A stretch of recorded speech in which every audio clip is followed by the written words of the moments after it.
자,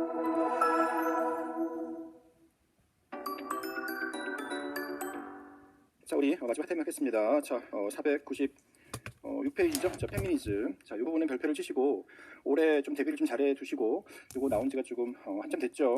자, 페미니즘은 이제 저희가 하나의 사조보다는 경향으로 보시면 되겠습니다. 1960년대부터라고 되어 있는데 실질적으로 이제 1기와 2기로 나눈다면 70년대와 이제 80년대로 구분을 할 거예요. 자, 여기서 루시 리파드가 또 나오네요. 가로하시고요. 그가 여성주의 미술이라고 해서 1980년에 페미니즘론을 발표를 하게 되는데, 루시 리파드 다시 한번 가로하시고요. 저희가 앞에서 기이한 추상에서 루시 리파드가 바로 주장했다고 했죠. 따라서 이제 이 리파드 같은 경우는 이제 여성 그 학 계열에서 굉장히 알려져 있는 비평가이자 평론가입니다. 따라서 그가 이렇게 얘기를 합니다. 여성주의 미술은 하나의 양식이나 운동이 아니라 뭐다? 가치체계, 혁명적인 전략, 삶의 방식이다. 이 문장 전체 기억해 두시고요. 자, 그래서 이제 약간 좀 난이도 좀 상으로 해서 AIR 갤러리라고 해서 가로치시고요. 여성 작가들을 위한 미국 최초의 비영리 갤러리라고 AR을 갤러리가 있었습니다. AIR. 줄만 그어주세요. 자, 페미니즘의 개념, 생물학적 성의 구분으로 인한 모든 차별을 부정, 남녀평등 지지하는 믿음의 근거를 두고 불평등하게 부여된 여성의 지위 역할의 변화를 일으키려는 여성 운동을 우리는 넓게 페미니즘이라고 하죠.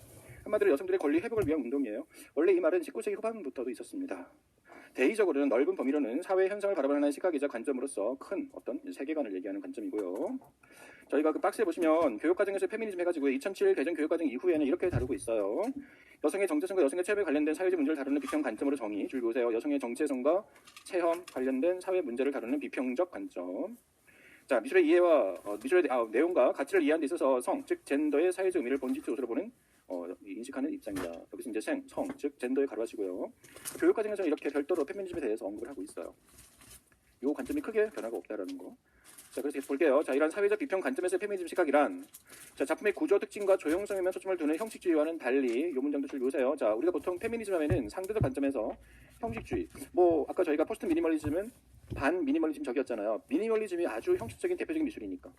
그래서 작품의 구조, 조형성에만 관심을 두는 형식주의와는 달리보다 사회적 배경, 그리고 미술가와 그를 둘러싼 환경에 관심을 가진다. 이게 페미니즘이 형식주의와 차이점이에요. 즉, 여성 억압의 원인과 결과를 설명, 여성 해방을 위한 전략을 모색하는 데 있어서 페미니즘은 막스주의, 그리고 사회적 시각의 어떤 급진주의, 즉 막스주의적인 급진적 사상, 그리고 사회주의 같은 이러한 사상이나 이론에 의해서 뒷받침되고 발전했다. 마르크스주의도 줄 거두시고요. 이게 뭐 막스주의 자체가 뭐 여성의 페미니즘 주장했던 얘기가 아니라 마르크스주의 자체가 사회학적 사상이잖아요. 그런 거대한 관점의 사상의 베이스가 있다는 얘기입니다. 자, 따라서 이렇게 발전함으로써 이제까지 작품 감상과 비평의 주요 주축 중 하나였던 작품 속 내재된 형식에서의 본질을 파악하려고 했던 형식주와는 달리 사회 구성원으로서의 우리의 삶에 관심을 두고 여성의 권리, 평등의 개념을 사용, 사회를 역동적으로 파악한다. 마지막 그 두 문장 줄 보시고요. 한마디로 형식주의는 본질 혹은 작품의 구조, 조형성에만 관심을 뒀죠. 근데 페미니즘은 이렇게 사회학적 배경, 그리고 여성 자체에 대한 권리와 평등의 개념, 사회를 역동적으로 파악한다. 이런 포괄적인 차이점이다라는 거. 이런 것들도 체크해 주시기 바랍니다. 자, 배경. 자, 기존의 남성 중심 권위적 세계관과 전쟁 등으로 인한 통합적인 사회 구조를 바탕으로 60년대 후반 등장. 자, 정확하게는 60년 후반이지만 우리는 1기, 2기를 이렇게 구분을 합니다. 그래서 등장은 60년 말에 등장을 하지만 1세대, 즉 70년대, 2세대, 80년대로 구분을 할 수가 있습니다. 좀 지워도 되죠, 이제? 자, 따라서 이제 페미니즘 자체는 등장은 60년 후반이니까 60년대 후반에 미국의 사회를 보면 일단 저희가 다문화 미술 교육할 때 그런 말씀을 기본 이론도 드렸었는데요. 미국은 굉장히 다인종에다가 베트남 전쟁 또한 이런 그 사회적으로도 흑인 인권 운동이라든가 여러 가지 운동들이 일어나면서 굉장히 혼돈스러운, 또한 이때는 구소련과 미국의 양대 대립 시대였었습니다. 이념이 아주 극한 대립이었죠. 이러한 사회적 배경에서 여성은 어떤 그 부분적으로 이제 참정권을 이제 그 선거권을 획득을 하고 하면서 조금씩 운동이 일어나고 있었는데, 자, 이거 자체가 미술계에서 본격적으로 페미니즘 미술이라고 시작된 것이 이제 70년대다라는 거예요. 알겠죠? 그래서 아까 얘기했던 부르주아도 70년대 1세대 페미니즘 작가에 속한다라는 걸 체크하시고요. 자, 1, 2세대는 우측에 정리해 놨으니까 좀 더 볼게요. 자, 따라서 이제 60년 후반 등장, 70년 본격적으로 전개 기억하시고요. 서구 사회에서의 반전 운동의 기류 줄 그것에, 그래서 반전 운동. 아까 얘기했듯이 60년대 전반적으로 베트남 전쟁이라든가 구소련과의 대립 관계에서 많은 사람들이 전쟁에 반대하는 그러한 운동, 시류가 있었습니다. 기억하시고요. 20세기 중후반 구소련과 미국의 패권주의에 따른 세계 양분화, 베트남 전 등 사회 현상의 여러 가지 현상에서 반전 운동이 있었다. 이것이 뭐예요? 전쟁은 누가 일으킨다? 남성. 따라서 남성 중심 권위주의에 대한 회의가 확산되었다. 됐습니까? 그러면서 이제 여성 지위 향상, 자, 정치적 참여, 참정권 시작 이런 것들이 이제 대두가 되었죠. 경제 문화 구조에서 여성의 역할과 지위가 향상되는 등 사회 문화 전반적으로 여성에 대한 인식, 중요성이 이제 커졌습니다. 이런 걸 바탕으로 사상적으로는 포스트 모더니즘이 서서히 기류가 형성됐어요. 포스트 모더니즘 미술이 등장한 것은 80년대인데 포스트 모더니즘 자체가 사상적으로 등장한 것은 70년대예요. 자, 저희가 옛날에 그런 말씀 드렸죠. 디자인에서의 포스트 모더니즘 언제? 이미 60년 후반부터 등장이 되는 거예요. 그러니까 디자인에서는 60년대부터 이미 새로운 디자인 운동이 일어났고 사상적으로는 이미 60년 후반부터 포스트 모던 기류가 있었고 미술에서만 순수 미술만 80년대부터가 포스트 모던인 거예요. 그래서 자 거기도 체크하시고요. 포스트 모던 사상 기류 형성이 바탕이 되었다. 그동안 약소 존재로 치부되었던 제3세계 혹은 소외계층, 여성, 지역 문화에 대한 다양성을 인정하면서 그들의 언어, 문화에 관심을 기울이게 됐어요. 따라서 배경을 크게 이렇게 몇 가지로 체크하셔가지고 일단 대부분 사회적 배경이네요. 그리고 이제 포스트 모더니즘의 사상이 등장했다 체크를 하시면서 크게 1, 2세대로 전개가 됩니다. 1세대, 2세대예요. 자 그렇다면 일단 한번 작가들 한번 쭉 보세요. 1세대 약간 좀 처음 보는 작가들이 많을 거예요. 그래서 작품 분석을 좀 더 상세히 적었어요. 1세대 작가 1번 메리베스 에델슨, 그 다음에 주디 시카고. 이 사람이 시험 나왔죠. 여러분들 제일 많이 알고 있는 거기 디너 파티의 기출이라고 좀 써두세요. 빠졌네요. 498페이지 디너 파티에다가 기출이라고 빠졌죠. 자, 주디 시카고가 그때 시험 나왔고요. 그 다음에 미리암 사피로. 이 사람도 중요하고요. 그리고 아까 얘기했던 루이스 부르조아. 자, 거미가 있네요. 여기까지가 1세대. 가장 핵심은 주디 시카고. 그 디너 파티가 그때 시험 나왔어요. 2세대는 80년 등장하고요. 젠더를 강조하는데 잠깐 볼게요. 바바라 크루거, 한스 하케, 신디 서먼, 제니 헐처. 자, 이 신디 서먼, 제니 헐처, 바바라 크루거는 포스트 모더니즘으로 저희가 따로 또 분류할 거예요. 그러니까 80년대잖아요. 어때요? 80년대니까 포스트 모더니즘 시작되는 시기잖아요. 따라서 2세대는 시기적으로 포스트 모더니즘이 등장하는 시대랑 같아요. 그러니까 작가가 겹치죠. 자, 그렇다면 1세대 페미니즘의 특징, 제가 칠판에 적은 거를 좀 더 상세하게 갑니다.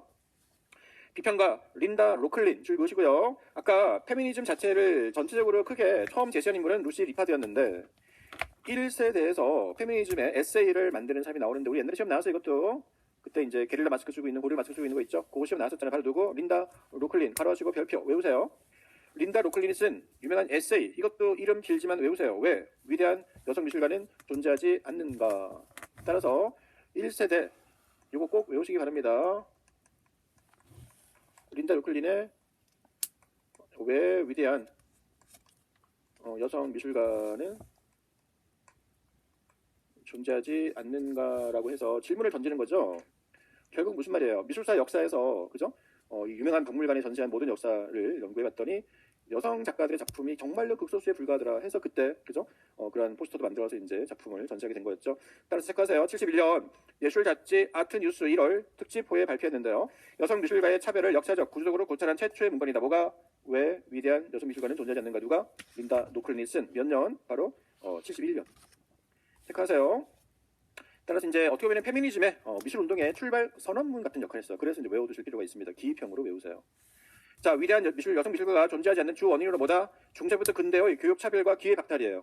뭐 아시다시피 중세 때는 뭐 마녀사냥이라든가 뭐 여성은 뭐 그냥 사회에서 그 어떤 그죠 역할을 받지 못했잖아요.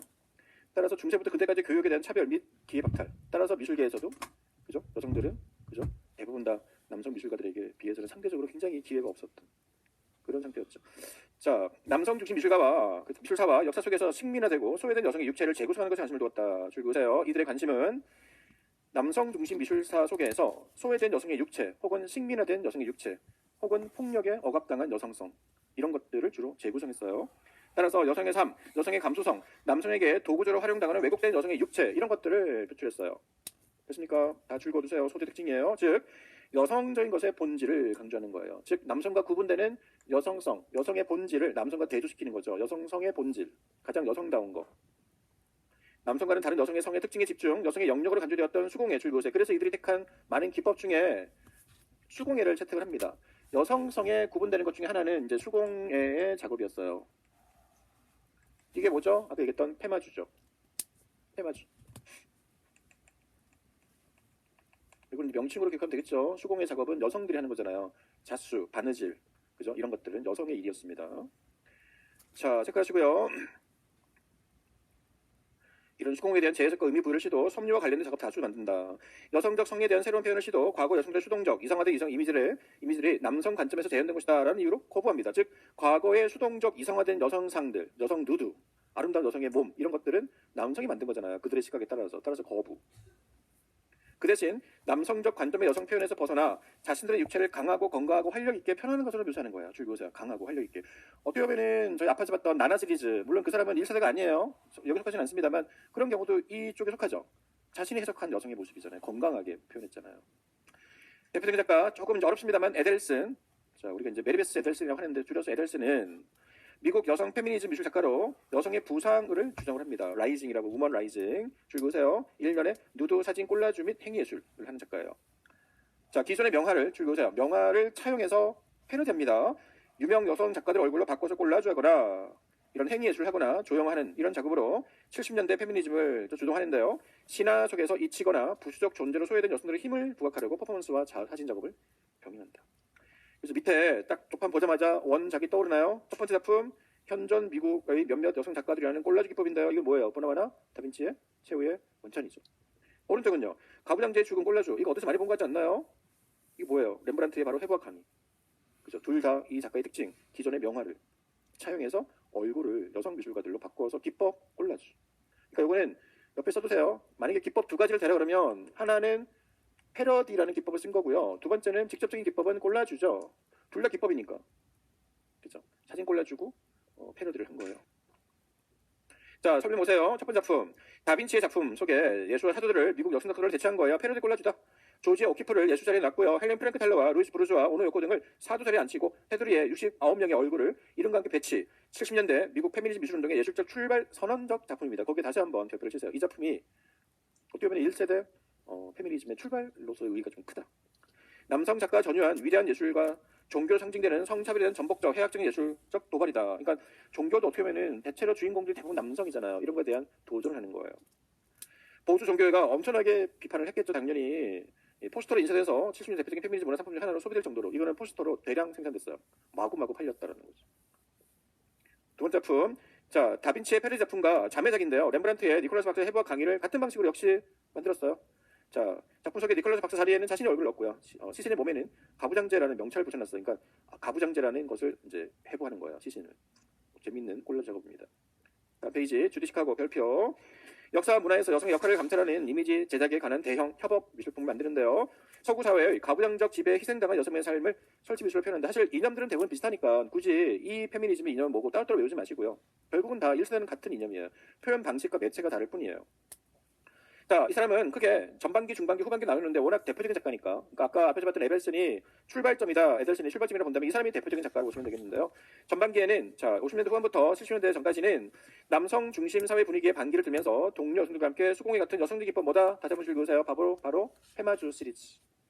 페마주 작업 위주. 여성들이 하는 전유물로서의 작업들. 자수, 바느질 같은 거. 그러다가 80년대부터 90년 전반기까지는 페미니즘이 좀 더 나아가서 줄 그으세요. 반유대주의 혹은 사회적 폭력 같은 훨씬 넓은 의미로 확대가 됐어요. 그러니까 이제 단지 여성 남성이 아니라 반유대주의 하면 이거는 뭐 여성 남성 떠나서 유대인인데 반유대인이잖아요. 유대인을 거부하는 사람과. 그다음 후반기에는 사회적 화합을 주제로 인간성 회복, 인류를 강조하는 이제 마지막에는 지금까지는 이런 작업을 하고 있습니다. 이제 인간의 그죠? 어떤 화합 이렇게. 그러니까 우리는 이제 사실 이 작품 디너 파티는 이 중에 어느 시대예요? 1기, 2기, 3기 중에 1기죠, 당연히. 그 뒤에 변한 거는 굳이 우리가 외울 필요 없잖아요. 자, 디너 파티 별표 70년 중반 계속 만들었습니다. 자, 일단 도판 보세요. 앞면과 좀 더 확대한 거 보이는데요. 일단 테이블을 삼각형으로 쭉 붙였죠.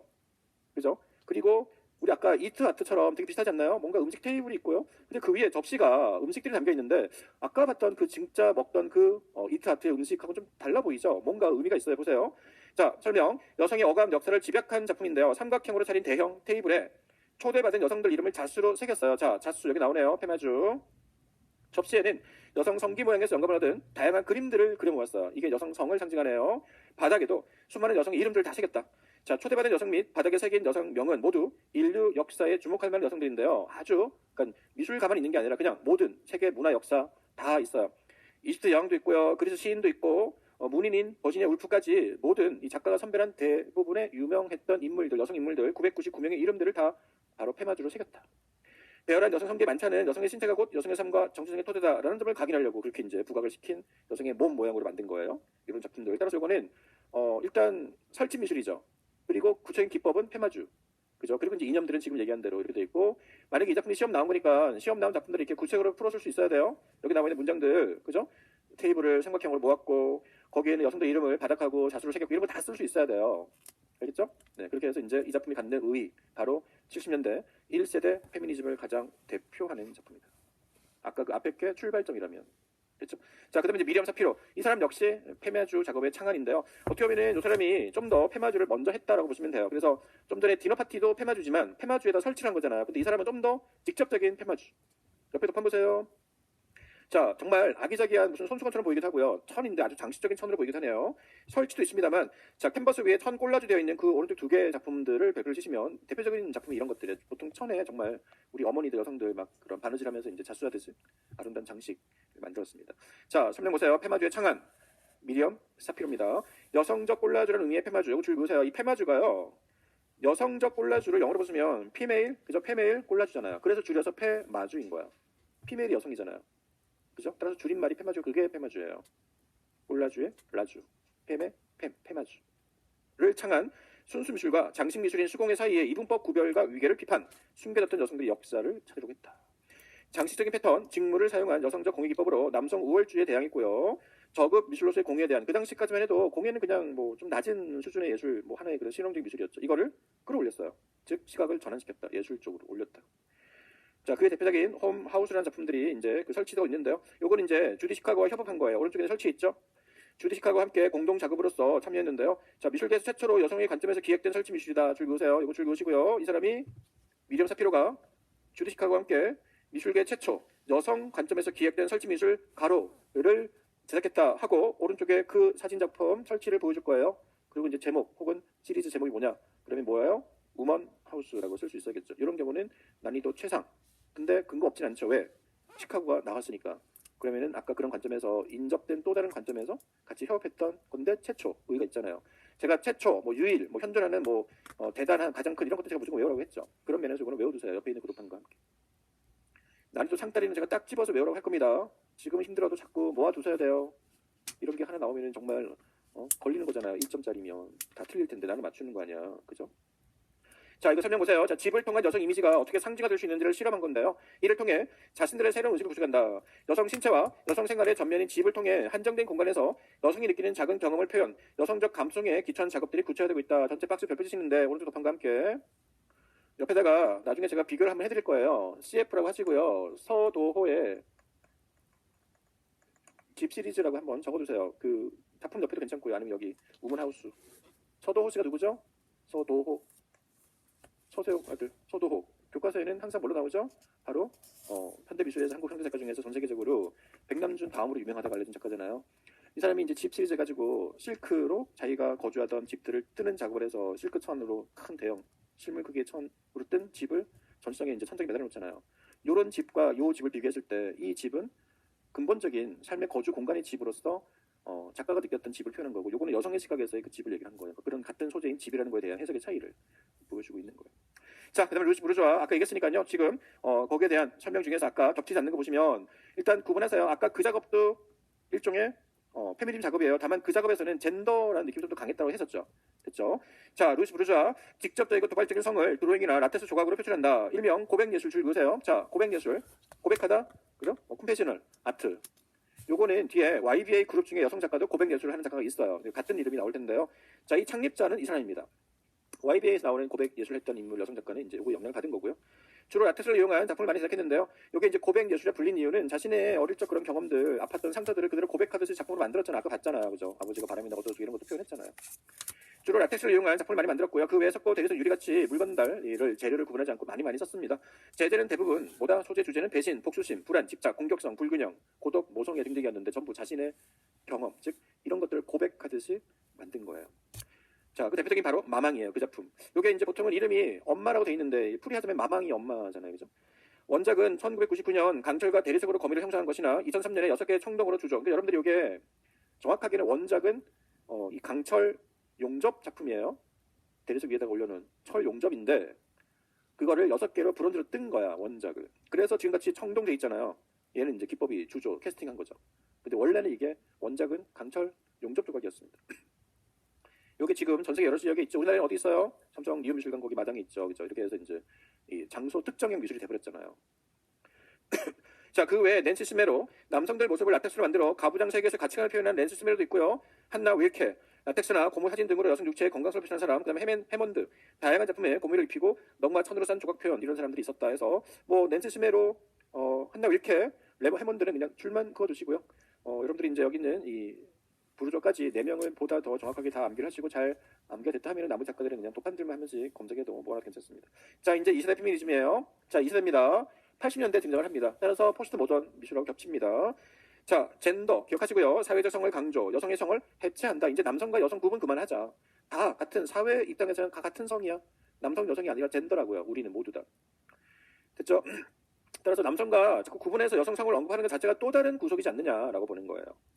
즉 젠더, 즉 사회적 의미에서 성, 대의적 성을 얘기하며 특정 여성적인 것의 본질보다는 젠더의 차이에서 비롯되는 효과, 상호작용을 연구한다. 따라서 여성에 대한 감성, 이슈를 접어놓자. 잠시 덮어두죠. 박스 내용 젠더 한번 읽어두시고요. 이 젠더에 대한 개념입니다. 생물학적인 성에 대비되는 사회적 성이에요. 체크해두시고요. 주요 작가 바바라 크루거, 한스 하케. 자, 한스 하케를 펼치시고요. 바바라 크루거하고 신디 셔먼, 제니 월처는 저 뒤에 포스트 모더니즘 할 때 또 나올 거예요. 자, 바바라 크루거는 다 아시죠? 항상 신문 광고처럼 텍스트에다가 사진 이미지를 결합하는 작가잖아요. 오른쪽에 좀 처음 보는 독판 나올 텐데요. 바바라 크루거는 이제 대체로 여러분들이 좀 더 강력한 많이 나오는 작품들로 빨간색 외곽선으로 신문 보드라인처럼 해가지고 이제 뭐 쇼핑에 대한 비판 이런 걸 하는 작가가 있는데 그 작품은요, 당신의 시선이 내 뺨을 때린다라는 약간 그의 작품 중에 좀 특이한 작품입니다. 신문 광고처럼 보이진 않고 신문 보드라인 같은 빨간 선도 없죠. 대신 이 설명 보세요. 페미니즘을 극명하게 잘 드러내는 그의 대표적인 작품인데요. 50년대 사진 연감에서 고른 여성 흉상을, 이게 사진 연감집에 있던 사진 중에 하나예요. 흉상, 즉 석고상을 고른 거예요. 됐죠? 그걸 배경으로 왼쪽에 7개의 낱말을, 즉 텍스트를 띄워놓네요. 세로로 배치했는데 이 텍스트의 내용이 바로 당신의 시선이 내 뺨을 때린다 해서 이제 그 내용들이에요. 그러니까 여성을 바라보는 남성들의 시선이 있잖아요. 이런 것들 해서 이제 여성의 어떤 저항성을 배출하고 있다. 됐습니까? 상당히 개념적인 작품이고요. 그러면 한스 하케. 자, 그 작품들 쭉 보세요. 좀 다양한데요. 한스 하케도 외워두세요. 전통 방법을 거부, 해체주의를 표방해요. 해체주의. 하나의 형식, 하나의 장르를 거부합니다. 여성 자체보다 차이와 젠더를 강조하는데요. 사회 정치적 구조 속에 미술과 미술 제도의 역할을 탐구하는 도구로서 미술을 이용하고 있다. 사회 정치적 구조에 대한 연구를 많이 합니다. 사회의 어두운 면, 안부 및 예술과 정치와의 상관관계를 비판하고요. 권력층에 생성된 미술들을 비판한다. 여기 줄 그으시면 여성에 대한 얘기가 아니죠. 여성이든 남성이든 이렇게 미술계든 아니면 사회 곳곳에 있는 이 젠더 자체에 대한 이런 것들을 비판하는 거지, 여성이 이렇다 얘기가 아니에요. 즉 예술품이 말 한마디보다도 얼마나 효과적이고 직설적으로 사회를 변할 수 있는지를 달래서는 작업들을 수반한다. 이 예술품을 하나의 그런 비판 도구로서 활용하는데 그 어디에도 여성인지 남성인지에 대한 얘기를 안 하고 있다는 얘기예요.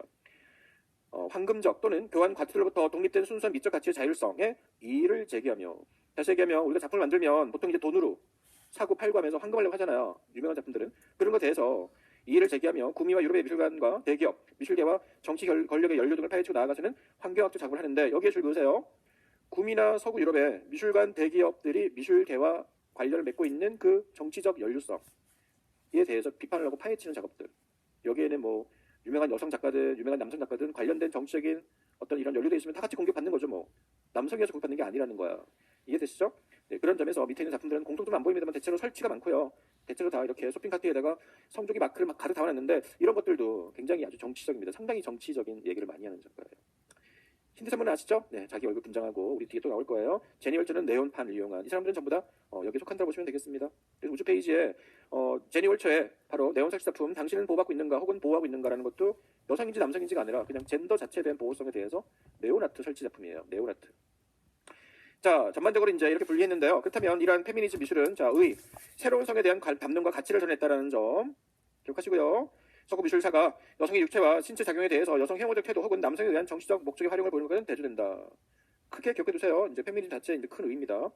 또한 여성과 남성에 대한 동등한 인격체로서 인식의 확산에 일도를 해서 보다 당당한 사회 구성원으로 존재하게 했고요. 다운화된 사회 구조, 포스트 모더니즘 해석의 또 하나의 방법론을 가능하게 했고요.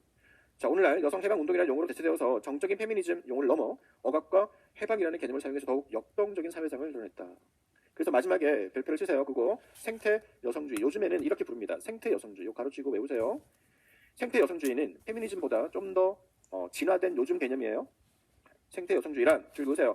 남성에 의한 여성 억압을 사회 내부에 존재하는 주요 지배 유형으로 보고 사회의 지배와 자연의 지배는 깊은 연관성이 있다 라고 보면서 사회를 지배하는 게 인간이잖아요. 자연을 지배하는 게 결국은 그동안 사회를 지배해온 게 남성이 여성을 지배해온 거랑 같은 꼴로 보고 오늘날에는 자연을 지배하는 게 인간이잖아요. 그것 때문에 환경이 해치잖아요. 이거를 같은 맥락으로 보는 거야. 알겠죠?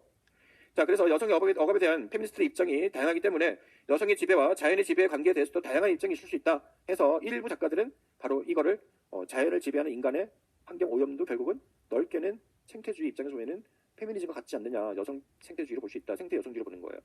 따라서 페미니즘 사상을 분류하는 한 가지 틀이 제거한 사람 개발되어서 이주 많은 생태 여성주의에 등장을 미치게 된다. 결국은 이제 생태 여성주의라는 것은 시각의 전환이라는 거예요. 오늘날은 이 자연에 대한 관점도 결국은 사회를 남성이 지배해온 관점과 같은 맥락에서 생태 여성주의라는 말을 쓴다라는 거죠. 그 다음 페이지 보시면 이거를 일명 에코 페미니즘이라고 해요. 줄 그으세요. 생태 여성주의를 풀이한 거예요. 에코가 생태잖아요. 여성주의가 페미니즘. 에코 페미니즘 줄 그으시고요. 에코 페미니즘으로서 생태주의 플러스 여성주의를 결합한 말입니다. 좁은 의미에서 이 용어는 유럽과 미국을 중심으로 70년대 중반부터 시작된 페미니즘 논의 중에 급진적 페미니즘의 근본 생태론이 결합 탄생한 이론 흐름입니다. 줄 그으세요. 70년 중반부터 시작된 페미니즘 논의 중에 급진적 페미니즘에다가 이 생태론이 결합된 거라는 거죠. 프랑스 아주 도본노가 이렇게 이제 처음 사용했어요. 줄 그어두시고 이 사람 중요한 사람 아니지만 줄만 그으세요. 이 사람이 도본노라는 사람이 바로 그의 저서 74년에 여성 해방 아니면 죽음인가라는 저서를 통해서 이 용어를 처음 썼다고 합니다. 자연 파괴는 여성 억압적 남성 중심 사회와 밀접한 관련이 있다. 이것만 기억하시면 돼요. 자연을 파괴하는 오늘날 현대 산업 사회의 여러 가지 생태를 해치는 모든 것들은 다 기존에 여성을 억압했던 폭력했던 남성 사회와 같은 거 아니냐라는 거죠. 우리의 삶에 직접적 위협을 강화하는 두 가지는 인구 가행과 지구 자원의 파괴로 이는 남성 체계가 나온 것이다. 여기까지만 기억하시면 이게 결국 에코 페미니즘이라는 새로운 경향이다라고 이제 이해하시면 될 것 같아요. 알겠습니까? 네, 여기까지 정리를 하겠습니다. 저희 이제 다음 시간에 뒷부분 마저 끝내고요. 뒷부분 많지는 않으니까 이제 정리하고 이제 이 동양 미술사부터 이제 가도록 하겠습니다. 저희 앞에 지금 오늘까지 배운 내용들이 좀 처음 보는 영화가 상당히 많기 때문에 계속 안 외워지는 것들은 따로 암기 노트에다가 따로 추려서 빼놓으셔야 됩니다. 그래서 이제부터 반복 암기를 한다라고 생각하세요. 언제까지? 시험 보는 그날까지. 이제 중간중간에 제가 이제 문제풀이 때나 모의고사 때나 계속 확인을 시켜드릴 테니까 내가 이제 처음 보는 단어, 용어들 또 제가 주의하라는 것들은 꼭 따로 발췌해서 외워두시기를 바라겠습니다. 알겠죠? 그리고 제가 항상 하는 얘기지만 내용이 많을 때는 중요한 내용 위주로 추려서 외우시는 거예요. 그리고 이제 그 부분에 대한 이해가 필요할 때는 이 교재 내용을 다시 한번 읽어보시면 되는데 유목화 암기를 더 먼저 하셔야 됩니다. 꼭 명심하시고요.